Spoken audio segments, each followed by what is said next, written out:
this, but it is the Trundle in the end. So a little bit of a different story. The Zoe you mentioned for Rogue Warrior is actually going to be picked up in the end here for Scout. So the Azir, the Zoe matchup. Potentially moving down to Hope later points in the game. Look at this pathing though. Trundle's moved into the river and Junjia's coming from behind. They think they have the advantage. The flash is going to come through, but first teleport of the game going to come bottom lane, but Mako is dead already. Now they turn onto Hope, who flashes away. Scout comes in, gets the trouble bubble, and in comes the Trundle as well. The extra damage, the heal, and the flash away from Scout, but Gravitum into full effect. It's a full-on LPL fight as Wuji at the turret, but the misfortune damage is there. Lei says, I'll take one as well. 3 for 3, the chaos. Really engage onto Zhang Wuji because he's got no flash, he's got no way to cover the distance. So this Aphelios is free to just pick up the experience, just spawn. But Crazy's coming here. I mean, he's big, he's got dominance, but Cataclysm is available, and the Mordekaiser's coming down. He doesn't want to turn this into a 1v1 just yet, but Cataclysm slows down the Renekton while Ruby's coming through with Emperor's Divide. Does he try and do the Truffle Shuffle? Yes, he does, but the Jarvan gets out. Into the Death Realm he goes. The 1 versus 1 working perfectly for Xiaoshang, but when he comes out in a second, surprise, baby, he's dead. They're still going to look for more, though. Not in here. Hope has set up. This could be the bullet time. Yeah, but Mako doesn't have hold. He's going to get hooked in and burnt down. Flashes away, but to no avail. The Herald goes EDG. So objective for no response from the red side. If they spot there's no bottom laner here, though, Wei Yan could just... available that can stop it. They succeed for now, but the minions do their dirty work. Fight him. And I think the success story with EDG in the past has been around the franchise players. I'm going to pause myself because Mako's running in the Unbreakable first, but I don't think that blocks that much damage. Jarvan's going to go into the backline, and they've found Lei. He's down, but with the Cataclysm there and the shuffle back, Rogue Warriors get a trade. Xiaoshang comes in with the Death Realm, but Ruby just walks away. The flash back over the wall from Ruby means he survives. And nice little paddle style to come over, but it doesn't land, so Xiaoshang is left on his lonesome. The 4th kill. Just a matter of minutes. Yeah, a really quick cloud to come through here. So for Rogue Warriors, with that soul point, we've also got another Herald up there as well. Getting the opportunity to show off his stuff on this He never got to play in the LCK, and that's the big thing. He played in Challengers career over on Battle Comics, VSG as well, with some other big names. But there's like 2 ships in the LPL, and we're not going to get time to get into that. You're going to have to use your imagination. Xiaoshang is in a lot of trouble. Subjugate's going to be used, but into the Death Realm in this 1v1 right now with the Cinderhulk, Wei Yan can buy a lot of time. He's done the damage. The pillar comes out in real time, and Lei goes in with a magnificent hook and stops Junjia as well. Bullet time does what it can, but at this point, it's only onto the tankiest members. And Rogue Warriors came for the blood, stayed for the blood, and now they've gotten what they deserve. And they're going to go home with the gold. Able to spend that, put more money in the bank.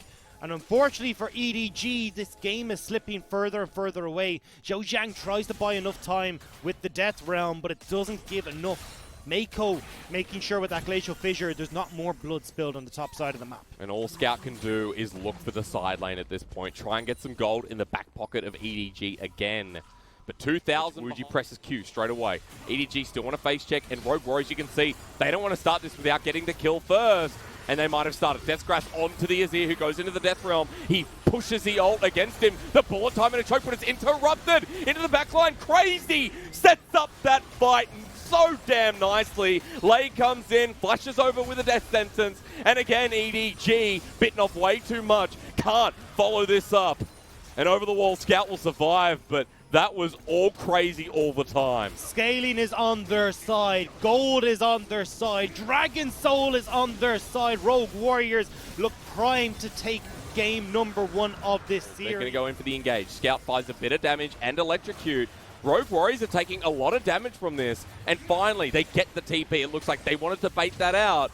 But the Baron's still aggroed. They need to get back in there. Jarvan's in there. Bullet time's in there. And the Azir will get it in the end. Looks like Ruby's the savior as they turn for the fight. Junjia is the first one to go down as Xiaoshang is in the Death Realm. And now he's out. And now he's dead. 2 kills. Someone else? I feel like no jungler smited. Either way. Either way, Azir is the one. Ruby picks it up. And I don't think I've called a game GG with inner turret still standing, but the way this is headed, EDG are going down fast. It's hard not to. You've got Rogue Warriors with such a large gold lead. The pressure is in their favor. The scaling is in their favor. And now they've got this map split open. And these turrets are dropping. 3 members in the mid lane, or rather 2, with Wei Yan hovering between. And at this point, yeah, look, EDG scared to walk up to the turret. Inhibitor exposed, Azir forward. And this Inhibitor will drop with it. And look at the Baron minion in the mid wave. Rogue Warriors can just transition and head down this wave as well. They're still playing it safe though. Are wary of what Scout can do with this Zoe. Good amount of burst will shut down this play.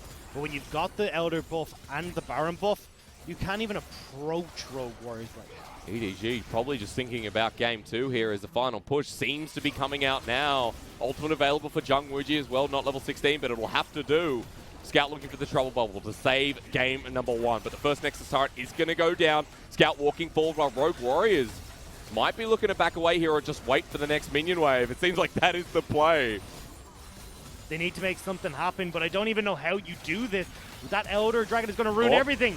Junjia in for the engage. Cataclysm there as well, but now he has to back away while Ruby jumps forward, cleanses away, sends them backwards, and the shuffle does it again. Onto the execution time with the Elder Dragon. Oh, don't steal the pentakill. It's a quadra in the end, and a Rogue Warriors game 1 win. Okay, forget the grug. Yeah. You walk me through this, because the only person who constantly picked Fiora in the LPL is no longer playing. But Xiaosheng is here, and it's Fiora. If she gets a kill here, this is going to be dangerous. Wei Yan in a really difficult position, gets the barrel roll, but now 3 members on top of him. As, are you going to flash? Are you going to body slam? No, you're going to give Take first. stock of where we are in the rest of the map, because you can see EDG are trying to push their advantage here in the bottom lane. Hope has got the CS numbers. Good hook onto Mako, grabbed him to come through. There's some great trading, but Aftershock absorbs it as Junjia's coming in for the turret dive, the flag and drag available. They get the bullet time, or rather the Q onto Lei while the Jarvan goes for the dive, and this is messy from EDG, but they complete it with hope. So some good diving, but now Ruby's in with the Empress Divide onto 3. The heal to come through, but the flag and drag, the thank you man with the flash. Ruby a little bit too late, and that was because of how successful they are in bottom and mid. Through the kill onto Scout, through the kill onto Hope. Infernal with great allocation and trouble bubble, but Rogue Warriors dive themselves, but Xiaosheng has ultimate available. There's a body slam, but ultimate is burnt, and guess what? It's countered. The grand challenge comes down. He's got the healing, and he gets 2. He's still alive. Now for Crazy, the namesake will recover part of it, but you don't dive a Fiora. Setting out the push while Jung Wooji isn't joining. And look at the difference in this lane.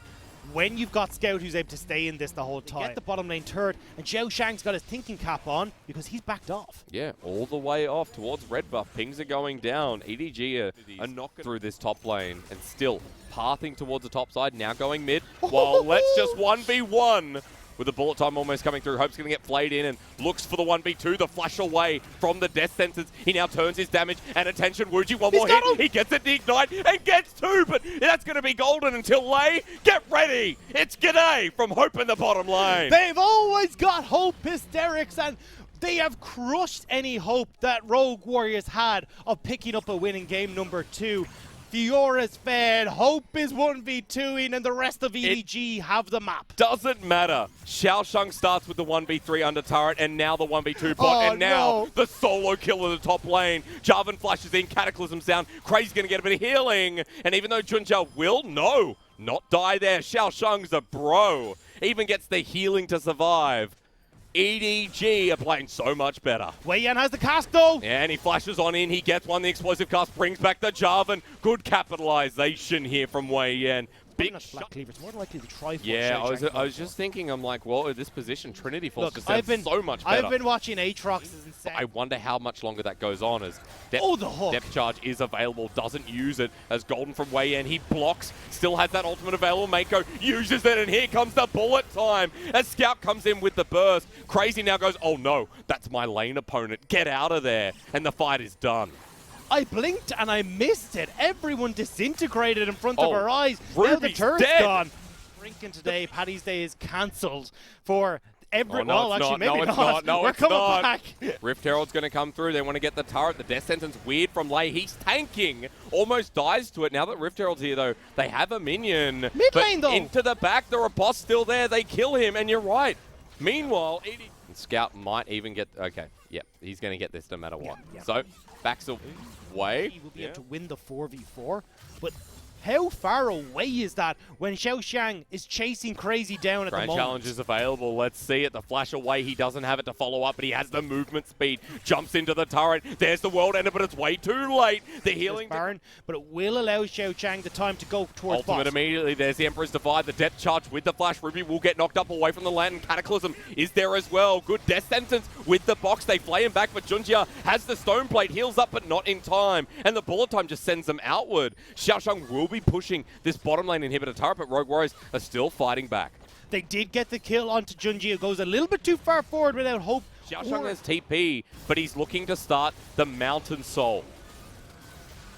Baron is going It's low. a 3. They need to get in. Junjia needs to get in. Goes in for the silver. Doesn't get so. Rogue Warriors get the Baron. They'll get the trade-off onto Gragas, but now they need the fight. With the teleport in from Xiaoxiang, he has the grand challenge and gets it with ease. Ruby has the ulti available, but it's parried again on point. As Scout steals that kill away from him. And even though they get the objective, this Fiora is running like Flash Gordon. Parry should be available shortly, but Under Turret tanks it out for now. Doesn't die. The redemption to heal up, and they continue forward. Scout is a mana, so is Hope, and he flashes right on into it. One shot, one kill. Nice stretch line. Nice double. And EDG don't care about the Baron because they just won anyway. Caitlyn's one shot, one kill. Misfortune's the double up. The 2 kills for the AD carry of EDG. And they will stride forward, confidently taking this game too. They've got 10 seconds until Ruby, but he has no ult anyway. Stone plate used by Junjia to tank up the turret, and they disintegrate immediately onto the Nexus, but a kill first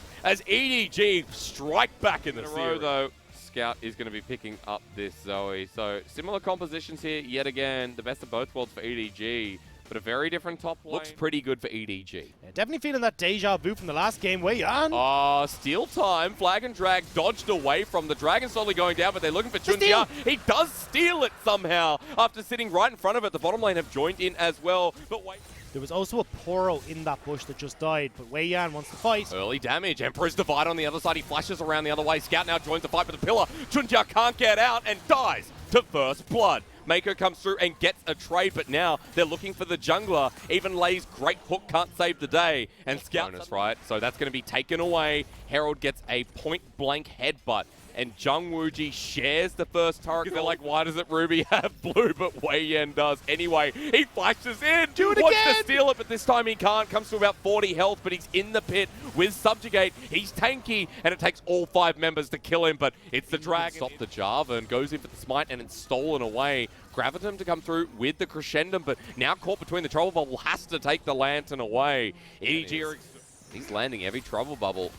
So we're A-ramming. This reminds me of EDG. We're nearly A-ramming. EDG have Zhao Zhang at the top. No, apparently we're fighting. Good shuffle back, but Mako, he will click the clock for now. As Scout goes in, bursts them down. That's a 1-for-1 trade. Jungle on the side of so much more regularly.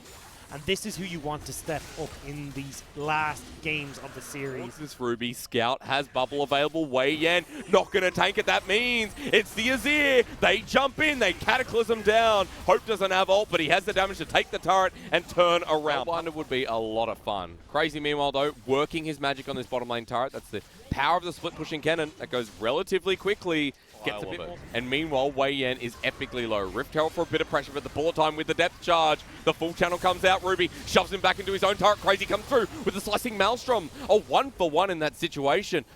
It's not that out of proportion in our third game. There's nothing symmetrical about what Hope has available and now wants to use with this bullet time. He's in a lot of trouble. Bullet time comes through. Lay will press the stopwatch, but Scout now in a bit of trouble. Ruby's trying to 1v1 him. His lane opponent. He was winning until Nautilus makes it unfair. They kill him and he pays for it. And now for Junjia has to get out of there because the slicing Maelstrom almost hits the mark, but Crazy has to disengage and Wei Yan almost gets flashed on. It's a messy, messy fight. A 1-for-1, excuse me, a 1-for-0 towards EDG. And somehow Ruby's the only one that went down in that situation. I thought Rogue Warriors would be able to pick off 1 or 2 members, but Crazy not having the Hextech Broader belt means he can't close the the gap to get onto anyone on EDG. Jungwooji doesn't have the ultimate, but he does have a Felios. On top of him, they now jump as Wooji goes back with the lantern, almost does the dirty work. That bounce is Season 10 all over it. Hope now has to chase after Crazy, who avoids the Sleepy Trouble Bubble, but not the Misfortune movement speed. The bullet time not there, but she will make it rain. All members, while Hope has had a solo game, and now solo dies pretty much with the help of Wei Yan. Ruby teleports in as well. That's a really big pick. 40 seconds. They're turning this. Where's this action coming from? Cataclysm on the backline, but Ruby's going to do the damage. Jungwooji will die meantime, but I think Rogue Warriors still don't mind. 2 for 1 across the map. In front. EDG now are starting. No, this is now going down, though. EDG have realized their mistake, but they need Hope. Hope can't stay on Dragon. Yeah, that's right. Still doing it, though. He doesn't care. They want Ocean Soul, and they want to take the fight. It will be successful in getting it, but Stone Plate to start the fight off on Mako. He's buying time. Onto the backline now. Xiaoshang comes up with a cannon ult. Only hits one. Junjiao will go down with Baron secured, but for EDG, it looked like they were okay to take that trade. Baron is still there. Now they started up once again, so they pushed them back. Still the Crescendum available for Jungwooji, now swapped over to the Sephiroth. Then this looks like it could definitely be worth for EDG as Lei gets burst down, flashes away, Hope's still here, but Mako finally burns. The bullet time only zones. No one to deal with Scout. Rogue Warriors have lost this inner turret. Hope just walks forward, takes it. Priority over mid, and priority stop landing them. Scout in position now as well. Here comes the paddle style. Gucci has to flash away, and the play does okay, but Lei's dead, and Scout jumps forward. A double Dragon is in a minute, and regardless of how competitive this game has seemed, it looks like EDG have got Rogue Warriors number. Well, game 2 was Xiaoshang, and look for the inhibitor turret. Baron is still up for another minute. These minions are going to die Scout quick. is 1v2ing Lei at half health once again. Inhibitor's going to be opened here, and EDG are making Rogue Warriors run back, but in the position in chaos, here comes Xiaoshang. The Trouble Bubble onto the AD carry has done everything World Ender to make him go a little bit gold on the side. Xiaoshang ignited, but Crazy's here, gets the solo kill. The cannon strikes back, while the rest of EDG say, screw it, let's get the inhibitor. The sides of the map position, EDG have bought themselves enough time to now set up again. The hook caught out, what a death sentence, and the cannon ulti to come through. Junjia will survive, but EDG are on the back foot with Infernum in hand. Scout has to watch as his team is disintegrated right in front of the Elder Dragon. Junji is still in base. They can burst this down before the jungler gets there. This could be the turnaround from Rogue Warriors. This is everything to them. The Elder Dragon denied from EDG with an Azir, with an Aphelios, and a pretty big cannon. Holy crap, Rogue Warriors side as well. Finally, the turret is hit hard, and EDG have to here. EDG pushed off yet another turret. 18 seconds left. Recalls would come in too quick. Scout on the side. Double Aphelios turret does some damage. Over to Mako. Trouble Bubble lands into the pit. It's secured here by Rogue Warriors. They turn for the fight. Onto Junjia. He's pulled back. We're tossed to the wayside. They challenge Invictus Gaming. Now EDG. Now you can see Rogue Warriors trying to see if they can keep these waves in control towards the mid lane. Dredge line onto the jungler. Scout tries to get through to Jungwooji, but he kites away. Meanwhile, look at the Fearless hitting around, but Lei is dead. The Moonlight Vigil doesn't connect, but Junjia will go down. A 1-for-1 trade. They're going to lose their base if they try to take it. They've got really slow back timings as well. So with Crazy, with Ruby, with Jungwooji, they're onto the inhibitor. They're pushing this, but the flank is coming through. They're still going to try and go for the Scout. He's got the connection onto Wooji. And there we go. The cleanse comes out immediately. Crazy looking for the one-on-one with Scout. Jumps, flashes in, but Scout goes golden. This time with the bullet time. In come EDG. Ruby has hit the blast cone, but Hope tries to carry this fight back. The Aatrox gets reset and is onto the Aphelios. Doesn't have the ultimate or the flash available. 5k. Jungwooji running in. He gets knocked up by Junjia. Xiaoshang turning for the fight. He has World Ender once again. The bullet time. Lay it on top. And Lei even gets hit by Hope too. A great death sentence onto Junjia as Wooji kites his way back and heals up. But there's the teleport. There's the teleport. Ruby's made it to the fight. 4,000 on the Dragon. They're hitting it hard. Wei Yan's right there, right in front of it. All they need to do is hit it. He gets stunned up. And the Shurima shuffle with the Elder. They blow them to pizzas. Rogue Warriors are looking to style over Edward Gaming. Rogue Warriors are looking to start their path to victory. Crazy is in the base, Zhao Zhang is low, and now they're marching towards the Nexus. Boom! Goes the Dragon from Crazy, gets the GA, and Rogue Warriors run it down mid. Not only do they style on IG, but this time around, they take it all the way to the Nexus. Rogue Warriors are the young warriors, and the young